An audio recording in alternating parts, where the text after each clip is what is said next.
Ξέρεις κάτι? Η Ελλάδα πεθαίνει. Πεθαίνουμε σαν λαός. Κάναμε τον κύκλο μας. Δεν ξέρω πόσες χιλιάδες χρόνια ανάμεσα σε σπασμένες πέτρες και αγάλματα. Και πεθαίνουμε. Οι εκλογές πλησιάζουν με βήμα ταχύ και πρόκειται όλοι να δώσουμε το παρόν, ίσως τις πιο κρίσιμες, μετά από αυτές του 1920 που μας οδήγησαν στη μικρασιατική καταστροφή, εκλογές της ζωής μας. Παρακολουθήστε αυτό το μικρό βίντεο για το τι δεν πρέπει να κάνουμε όταν βρεθούμε μέσα στο παραβάν. Θα ξεκινήσω με την κλισέ φράση. Η αυθεντία που ακούει στο όνομα αρχαίοι Έλληνες θεωρούσαν μείζον έγκλημα το να μην ψηφίζει στις εκλογές. Και για να σου πω την αλήθεια, δεν χρειάζεται ο Πλάτωνας με το γνωστό του. Η τιμωρία όσων αρνούνται να ασχοληθούν με τα κοινά είναι να κυβερνούνται από κατώτερούς τους, ώστε να με πείσει για του λόγου του αληθές. Τα εκατομμύρια λίτρων αίματος που έχουν χαθεί ανά τους αιώνες σε πεδία μαχών για τη δημοκρατία, είτε Ελλήνων είτε ξένων, με καθιστά υπόχρεο να πάω να ασκήσω το εκλογικό μου δικαίωμα. Παρατηρούμε πως πρόκειται για μια τόσο κρίσιμη εκλογική αναμέτρηση, στην οποία ακόμα και οι άνθρωποι που φανατικά υποστήριζαν το ίδιο κόμμα έχουν φτάσει σε σημείο να ρωτούν: τι θα ψηφίσουμε, ρε παιδιά? Σε αυτές τις εκλογές δεν θα επιλέξουμε με το ίδιο σκεπτικό όπως παλιά. Δεν πρέπει να πάμε σε εκλογικά κέντρα και να ζητάμε. Μπορούμε όμως κάλλιστα να παρευρεθούμε σε κάποιες ομιλίες για να βγάλουμε συμπεράσματα. Σε όσο πιο πολλών διαφορετικών σχηματισμών, τόσο το καλύτερο. Είναι του έδρα το μεγάλο το κουσούρι. Να τον δουλεύουνε και να είναι στο χουζούρι. Και την βγαίνει στους δρόμους να φωνάζει. Να λέει μενάζει. Όχ αδελφέ μου. Δεν πρέπει επίσης να κάνουμε το σφάλμα και να ψηφίσουμε με το μυαλό μας υποχείριο, είτε στο φόβο είτε στο θυμό. Δεν ψηφίζουμε για να καταδικάσουμε ένα κόμμα. Γι' αυτό υπάρχουν τα δικαστήρια, ασχέτως αν είναι αποτελεσματικά ή όχι. Δεν υπάρχει λόγος να ψηφίζεις με θυμό, γιατί ίσως θα μετανιώσεις. Θα καταδικάσεις ένα πολιτικό κόμμα με το να κάνεις κυβέρνηση σε ένα άλλο, που προάγει το μίσος και τον απομονωτισμό, και έτσι οι παλιοί πολιτικοί θα πάνε να ζήσουν στο Παρίσι. Και εσύ δεν θα μπορείς να κυκλοφορήσεις μετά τις 10. Τους τιμώρησες. Δεν ψηφίζουμε ένα κόμμα με το φόβο για τα διλήμματα που θέτει. Αν μπείτε στον κόπο να ξεφυλίσετε το δόγμα του σοκ, θα καταλάβετε εύκολα για ποιο λόγο δεν το κάνουμε αυτό.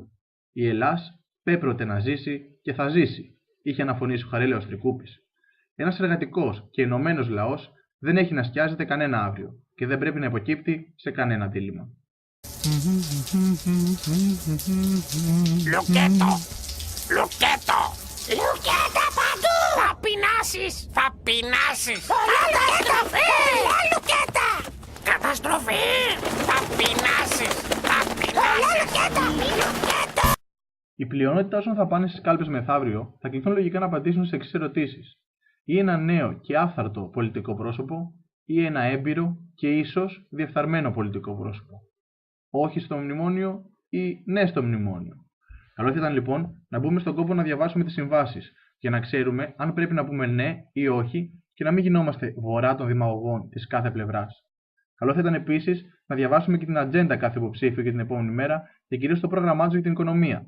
Επειδή όμως ο κάθε ένας τάζει ό,τι θέλει και το επιτελείο τους αποτελείται από ακριβούς και πεπειραμένους συμβούλους, κάντε κάτι απλό. Κλείστε την τηλεόραση. Αν φτάνεις στο σημείο να περιμένεις από ένα διαφημιστικό σποτάκι, άλλοτε με παπαγάλους, άλλοτε με όμορφα μοντέλα, χαμογελαστούς εργαζόμενους, γονείς και φοιτητές, να σε κάνει να αποφασίσεις για το μέλλον σου, βγάλε βίζα και πήγαινε να ζήσεις καλύτερα στην Αμερική. Προτείνω λοιπόν να δεις το πρόσφατο πολιτικό βίο ή και το προσωπικό των υποψηφίων της περιοχής σου. Αν ένας άνθρωπος μέχρι χθες δούλευε και ήταν δημιουργικός, βοηθούσε τον κόσμο και έτρεχε να στηρίξει την τοπική αλλά και την εθνική κοινωνία, μπορεί να μην σου τάζει λαούς και πετραχίλια, αλλά θα βοηθήσει με όλες τις δυνάμεις σε σχέση με κάποιον που προβάλλεται συνεχώς. Οδεύοντας προς το τέλος, ας σταθούμε σε κάτι σημαντικό. Επειδή σε ξέρω καλά, νεοέλληνα. Ναι, εσένα που καυτηριάζει τη διαφθορά των πολιτικών και τάσει σε πολέμιός της. Μπορεί το κτέλ να είναι αργό. Μπορεί να πλουτίζουν εφοπλιστές. Μπορεί να είναι πανάκριβα τα αεροπορικά εισιτήρια. Αλλά σε αυτές τις εκλογές δεν θα πας να στηθείς στα εκλογικά κέντρα για ένα εισιτήριο. Δεν τους έχεις ανάγκη, μην υποχρεώνεσαι λοιπόν και μην χάνεις την αξιοπρέπειά σου για 20, 40 ή 100 ευρώ. Το ξέρω πως δεν είσαι ο Νάσης και κάθε εβδομάδα βγαίνει δεν βγαίνει το σούπερ μάρκετ. Αλλά τουλάχιστον φέτος θα πας στην ιδιαίτερη πατρίδα σου με οτοστόπ. Θα πας περπατώντας, με ποδήλατο, δεν έχει σημασία. Ο κάθε ένας ανεβαίνει το γολγοθά του και πρέπει να είναι περήφανος γι' αυτό. Μα καλά, εγώ θα σώσω τον κόσμο, θα αναρωτηθείς για μια ακόμη φορά. Όταν εσύ και εσύ που παρακολουθείς και αναδημοσιεύεις αυτό το βίντεο, πιστέψεις πως εγώ μονάχος μου έχω χρέος να σώσω τη γη. Αν δεν σωθεί, εγώ φταίω. Που είχε πει και ο Καζαντζάκης, τότε το εγώ Αυτόματα θα γίνουν ένα μεγάλο εμείς, στο οποίο θα βασιστεί η Ελλάδα για να βγει από την κρίση δυνατή και ελπιδοφέρουσα. Ό,τι και να μας προτείνουν στην Ελλάδα ως οικονομική λύση, με το χρέος που έχουμε θα είναι πάντοτε ένα ποσοστό από το χρέος. Πάντα. Ό,τι και να μας λένε. Αν κάνουμε την ΑΟΣ, το χρέος θα είναι ποσοστό της ΑΟΣ. Την τελευταία μέρα πριν τις εκλογές, ανάλογος έτεινε σε μια παρέα με άτομα που θα διαλέξεις, από διάφορους πολιτικούς χώρους και κυρίως με αυτούς που έχουν γνώσεις, είτε στην οικονομία, είτε στα δίκαια, είτε στην εξωτερική πολιτική κτλ. Ώστε να προσπαθήσετε να θέσετε υπό αμφισβήτηση τα επιχειρήματά σας και να δείτε αν όντως έχετε κάνει την κατάλληλη επιλογή. Το ξέρω πως διψάς Έλληνα για μια ακόμη συζήτηση στο καφενείο, η οποία θα καταλήξει κάπως έτσι. Ναι, αλλά εσείς σκοτώσατε τόσους μικροσερβοκούτια. Ναι, αλλά εσείς στην κατοχή. Αν πιστεύεις πως αυτό θα σε κάνει πιο χρήσιμο στην κοινωνία, μπορείς να το επαναλάβεις όσες φορές θέλεις. Έτσι κι αλλιώς θα έχει το ίδιο δοκιμασμένο αποτέλεσμα. Το απόλυτο 0. Για σκέψου ρε συμπέτερε. Πήγαμε να σκοτωθούμε ένα ολάκερο χωριό για σαχλαμάρες πράγμα. Έτσι είναι συμπέτερε. Όπως τα λες. Εγώ στο έλεγα. Έπρεπε να τον είχες καταλάβει το δικό σου. Δεν κατάλαβα. Ποιον δικό? Τώρα τι να τα λέμε. Να ξαναμαλώσουμε για τις αηδίες του. Όχι πέτερε. Να μαλώσουμε. Να μαλώσουμε. Γιατί ο δικός σου λέει αηδίες. Να σου δω κουμιά. Να σε μάθω εγώ ποιος λέει αηδίες. Όταν σου κοστάει. Να. Και λέει τώρα να... Να κι εγώ.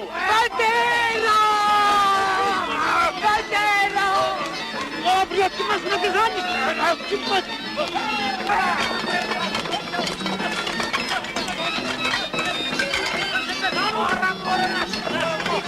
Κλείνοντας, καλό θα ήταν και όσοι επιλέξουν το λευκό ή άκυρο να ψάξουν αν κάνουν μια επιλογή διαμαρτυρίας ή αν τελικά θα ενισχύσουν το όποιο πρώτο κόμμα. Μια συζήτηση λοιπόν και μια χαλαρή βόλτα για περπάτημα και περισυλλογή και έφτασε η ώρα να κάνεις επιτέλους πράξη το ένα λαό τον κυβερνούν οι πολιτικοί που το αξίζουν. Και μην ξεχνάς τα λόγια του George Nathan. Οι κακοί πολιτικοί εκλέγονται από τους καλούς πολίτες που δεν πηγαίνουν να ψηφίσουν. Αλλά αν είναι να πεθάνει η Ελλάδα, να πεθάνει γρήγορα. Γιατί η αγωνία κρατάει πολύ και κάνει πολύ θόρυβο.